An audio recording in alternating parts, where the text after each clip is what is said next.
इस चर्चा में आपका स्वागत है। हाँ। आज हम थोड़ी बात करते हैं इंसान होने के अनुभव पर। जी। हम सब जानते हैं कि जीवन में उतार चढ़ाव तो आते ही हैं और हम में से कोई भी हमेशा एकदम सही या हर तरह से मजबूत नहीं होता है ना? बिल्कुल नहीं, ये तो संभव ही नहीं है। हाँ, हम गलतियां करते हैं, कभी कभी भावनाओं में बह जाते हैं, कभी किसी कमजोरी के कारण ऐसे रास्ते चुन लेते हैं जो हमें या शायद दूसरों को दुख देते हैं। जैसे मान लीजिए गुस्से में कुछ कह दिया। हाँ बिल्कुल, जिसका बाद में पछतावा हो, या फिर किसी लालच में कोई गलत कदम उठा लिया। ये मानवीय कमजोरियां ही तो है। सही कहा। और यहीं पर बुद्धों का जो मिशन है, मतलब सभी बुद्धों का, वो सामने आता है। हाँ। उनका मिशन है उन सभी तक करुणा और समझ का संदेश पहुंचाना जिन्होंने अपनी इन्हीं कमजोरियों की वजह से दुख भोगा है या गलत जीवन जिया है। जी।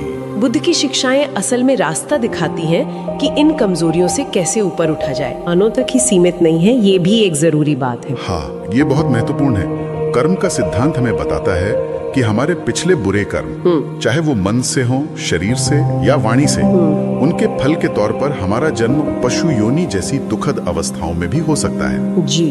लेकिन बुद्धों की करुणा का दायरा बहुत बड़ा है। वो उन प्राणियों तक भी पहुंचती है। अच्छा। उनकी शिक्षाएं और ऊर्जा उन जीवों को भी अच्छे कर्म करने में, मतलब पुण्य जमा करने में मदद करती है, ताकि वे भविष्य में बेहतर मानव या देव जीवन पा सकें। ऐसी अवस्था जहां दुख कम हो। और ये प्रक्रिया तो युगों तक, मतलब कल्पों तक चल सकती है ना? कल्पों तक। और आखिरकार बुद्ध का दिखाया मार्ग उन्हें दुखों से पूरी तरह मुक्ति की ओर ले जाता है। अरहत अवस्था। जी, अरहत अवस्था। तो ये जो यात्रा है। हाँ, और इसी यात्रा को दिखाती हैं वो सच्ची प्रेरणा देने वाली कहानियां जो बुद्ध की विशेष शिक्षाओं का हिस्सा हैं। अच्छा। जिन्हें अपदान पाली कहा जाता है। अपदान पाली। जी, अपदान का मतलब है किसी व्यक्ति के पिछले जन्मों के खास कर्म और उनके फलों की कहानी। ये हमें दिखाती है कि कैसे छोटे छोटे कर्म भी जीवन की दिशा बदल सकते हैं। कमाल है। आज हम मूल त्रिपिटक और उसकी अट्टकथा यानी कमेंट्री से ऐसी ही एक कहानी की गहराई में उतरेंगे। बिल्कुल। आज हम जिस कहानी पर बात कर रहे हैं वो है पंचांगुलीय थेयर अपदान। जी। और उसकी टीका, जिसे वर्णना भी कहते हैं, उससे ली गई है। इसमें हम देखेंगे कि कैसे एक साधारण सा दिखने वाला श्रद्धा का काम कितने असाधारण और लंबे समय तक चलने वाले नतीजे ला सकता है। तो आइए इस दिलचस्प कहानी को खोलते हैं। चलिए। कहानी हमें ले जाती है बहुत बहुत पीछे, तिस्स बुद्ध के समय में। तिस्स बुद्ध। हाँ, उस युग के बुद्ध तिस्स, जिन्हें भगवान विश्व का मार्गदर्शक महान ऋषि माना जाता था, वो अपने विशेष कक्ष गंधकुटी में प्रवेश कर रहे थे। गंधकुटी यानी सुगंधित कक्ष। हाँ बिल्कुल। उसी खास मौके पर एक व्यक्ति ने, जो आज के हमारे थेर यानी वरिष्ठ भिक्षु के रूप में जाने जाते हैं, अपने उस पिछले जन्म में तिस्स बुद्ध को देखा। जी। और उनके मन में बहुत गहरी श्रद्धा पैदा हुई। उन्होंने बुद्ध को सुगंधित फूलों की एक माला अर्पित की। अब पहली नजर में तो ये एक सामान्य भक्ति का काम लगता है। हाँ, सामान्य सा लगता है, लेकिन इसमें एक खास बात थी। क्या?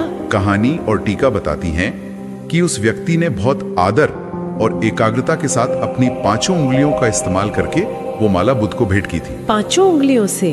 हाँ। ये सिर्फ फूल देना नहीं था, बल्कि उस काम में एक खास समर्पण था। और इसी वजह से उनके इस कर्म की पहचान के रूप में बाद के जन्मों में उन्हें पंचांगुलिक कहा गया। पंचांगुलिक मतलब 5 उंगलियों वाला। जी। ये 5 उंगलियों का प्रतीक दिखाता है कि कर्म करने का तरीका भी कितना महत्वपूर्ण हो सकता है। टीका यानी वर्णना हमें और बारीकियां बताती है। अच्छा, क्या बताती है? तिस्स बुद्ध के समय में वो व्यक्ति एक संपन्न, मतलब एक अमीर परिवार में जन्मा था। जी। उसने पूरी श्रद्धा और विश्वास के साथ ये फूल, खासतौर पर जाति और सुमन प्रजाति के फूल और चंदन जैसी सुगंधित चीजें इकट्ठा की थी। और उसने न केवल फूलों से बुद्ध की पूजा की, बल्कि अपनी 5 उंगलियों से बुद्ध के शरीर पर सुगंध का लेप भी किया। लेप भी किया? हाँ, जैसे वो अपनी भक्ति की एक अमिट छाप छोड़ रहा हो। ये उस पल की गहराई और श्रद्धा को दिखाता है। वाह। अब यहाँ कहानी का सबसे हैरान करने वाला पहलू आता है। हाँ? सोचिए, बस श्रद्धा से फूल चढ़ाना और सुगंध लगाना, वो भी 5 उंगलियों से। सुनने में कितना छोटा सा काम लगता है। बिल्कुल छोटा सा। लेकिन इस एक कर्म का फल मतलब इतना बड़ा कि हम सोच भी नहीं सकते। जी हाँ। इस अकेले पुण्य कर्म के असर से वो व्यक्ति अगले 92 कल्पों तक, 92 कल्प, हाँ 92 कल्पों तक, मतलब खरबों अरबों सालों तक कभी भी किसी दुखद योनि में पैदा नहीं हुआ। नरक, पशु लोक, प्रेत लोक, इन सब से सुरक्षित रहा। 92 कल्प, ये समय इतना ज्यादा है कि हमारी कल्पना से भी परे है। सही कहा। ये दिखाता है कि इरादे और श्रद्धा की शक्ति कितनी जबरदस्त हो सकती है, भले ही काम छोटा लगे। बिल्कुल। और इस कर्म का असर सिर्फ बुरी योनियों से बचने तक ही नहीं था। अच्छा? बल्कि इसने एक असाधारण सकारात्मक रूप भी लिया। अपदान में आगे बताया गया है कि उस भेंट चढ़ाने की घटना के लगभग 20 कल्प बाद, यानी आज से 72 कल्प पहले। 72 कल्प पहले? हाँ, वही व्यक्ति स्वयंभव नाम का एक महान राजा बना। राजा? सिर्फ राजा ही नहीं, बल्कि एक चक्रवर्ती सम्राट। चक्रवर्ती सम्राट? जी, ऐसा सम्राट जो चारों दिशाओं पर धर्म और न्याय से राज करता है और जिसके पास 7 रत्न होते हैं। कमाल है, ये तो छोटे कर्म बड़े फल वाली बात को और भी पुख्ता करता है। बिल्कुल। और आकर्षक बात यह है कि कैसे कुछ पलों का श्रद्धा भरा काम इतने लंबे समय तक इतना शक्तिशाली पॉजिटिव नतीजा दे सकता है। हाँ, ये कर्म के नियम और श्रद्धा की ताकत को दिखाता है। जी, अटूट नियम। कहानी का फ्लो अब हमें लाता है वर्तमान बुद्ध काल में, यानी हमारे गौतम बुद्ध के समय में। जी, हमारे समय में। तो अपने इस अंतिम जन्म में उसी व्यक्ति का फिर से मनुष्य के रूप में जन्म हुआ। उसे गौतम बुद्ध की शिक्षाएं मतलब धम्म सुनने का मौका मिला। पिछले जन्मों के पुण्य और धर्म के प्रति झुकाव के कारण उसके मन में संसार से वैराग्य जागा और वो प्रव्रजित हो गया, भिक्षु बन गया। हाँ, घर बार छोड़कर भिक्षु बन गया। इसके बाद उसने गंभीरता से विपश्यना भावना का अभ्यास शुरू किया। विपश्यना यानी आत्मनिरीक्षण और प्रज्ञा बढ़ाने वाला ध्यान। जी। और यहाँ पुण्य की निरंतरता का सिद्धांत काम करता है। कैसे? कल्पों पहले तिस्स बुद्ध के प्रति जो श्रद्धापूर्ण कर्म उसने अपनी 5 उंगलियों से किया था, हाँ, उस पुण्य कर्म के बल पर और इस जन्म में किए गए विपश्यना अभ्यास के प्रभाव से उसने अपने सभी मानसिक मैल, सभी क्लेशों को जड़ से मिटा दिया। अच्छा। और अंततः अरहत पद प्राप्त कर लिया। अरहत पद मतलब जन्म मृत्यु के चक्र से पूरी तरह मुक्त। जी। परम शांति को प्राप्त हो गया। ये पूरी यात्रा एक पूजा का काम, फिर अनेकों कल्पों तक सुखद पुनर्जन्म। जी। और अंत में परम मुक्ति, अरहत पद। ये दिखाती है कि अच्छे कर्म कभी बेकार नहीं जाते, वो हमें धीरे धीरे मुक्ति की ओर ले जाते हैं। बिल्कुल। और एक और महत्वपूर्ण बात यह है कि अरहत बनने के बाद अपने दिव्य दृष्टि से अपने पिछले जन्मों को देखकर, हाँ, इन थेर ने खुद ही अपनी ये कहानी, अपनी अपदान गाथाएं सुनाई। अरे वाह। तो ये हमें तिस बुद्ध से लेकर गौतम बुद्ध तक अलग अलग बुद्ध कालों के बीच एक कनेक्शन भी दिखाता है। तो इस पूरी कहानी से हम क्या सीख सकते हैं? अगर हम इसे समेटें तो कुछ मुख्य बातें निकलती हैं। पहली, कि श्रद्धा और सही इरादे से किया गया एक छोटा सा दिखने वाला काम भी मतलब अविश्वसनीय रूप से बड़ा और लंबे समय तक चलने वाला अच्छा नतीजा दे सकता है। बिल्कुल। दूसरी, कर्म करने का तरीका, जैसे यहाँ 5 उंगलियों का खास इस्तेमाल, उस कर्म को एक खास पहचान और नतीजा दे सकता है। यहाँ तक कि नाम का आधार भी बन गया, पंचांगुलिक। हाँ।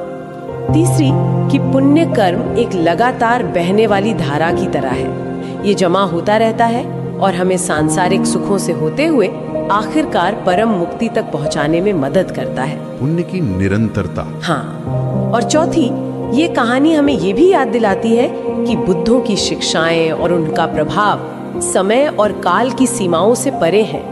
एक बुद्ध से दूसरे बुद्ध तक निरंतरता बनी रहती है। सही कहा। ये वाकई सोचने वाली बात है कि कैसे भारत की आध्यात्मिक परंपरा में और खासकर बौद्ध धर्म में भक्ति और श्रद्धा के एक छोटे से प्रदर्शन को भी इतना महत्व दिया गया है। जी, और उसके इतने गहरे परिणाम बताए गए हैं। ये कहानी इस बात पर ही रोशनी डालती है कि बुद्ध धर्म की करुणा कितनी यूनिवर्सल है। हाँ, सार्वभौमिक। ये किसी जाति, कुल या यहाँ तक कि योनि तक सीमित नहीं है। जैसा हमने शुरू में कहा था, बुद्धि की करुणा हर उस प्राणी तक पहुँचती है जो दुख में है और उन्हें मुक्ति के मार्ग पर बढ़ने के लिए प्रेरित करती है। पंचांगुलिक थेर की कहानी इसी सार्वभौमिक दया और कर्म फल के सिद्धांत का एक जीता जागता उदाहरण है। हाँ, और ये हमें अपने रोजमर्रा के कामों के प्रति भी सचेत करती है। हमारे छोटे छोटे काम अगर सही इरादे, ध्यान और श्रद्धा से किए जाएं तो उनका असर हमारी सोच से कहीं ज्यादा गहरा और लंबे समय तक रहने वाला हो सकता है। ये अपने कर्मों के प्रति ज्यादा जिम्मेदार और जागरूक बनने की प्रेरणा देता है। बिल्कुल। और कर्मों और संगति के प्रभाव की इसी कड़ी को आगे बढ़ाते हुए अगली बार हम एक और वास्तविक अपदान कहानी पर चर्चा करेंगे। अच्छा, अगली बार क्या खास है? हम भंते धम्मो रुचिया की कहानी के जरिए इस बात पर विचार करेंगे कि बुरी संगति कितनी खतरनाक हो सकती है। बुरी संगति का खतरा? हाँ, कहानी बताएगी कि कैसे अच्छे और नेक लोगों का साथ छोड़कर बुरे मतलब पाप कर्म करने वाले दोस्तों से जुड़ने के कारण उनका संसार यानी जीवन मृत्यु का चक्र, हाँ, उनका वो चक्र और भी ज्यादा दुखद और मुश्किल हो गया। ओह, ये तो वाकई सोचने वाली बात होगी। जी, ये निश्चित रूप से हम सबके लिए सोचने और मनन करने का एक महत्वपूर्ण विषय होगा।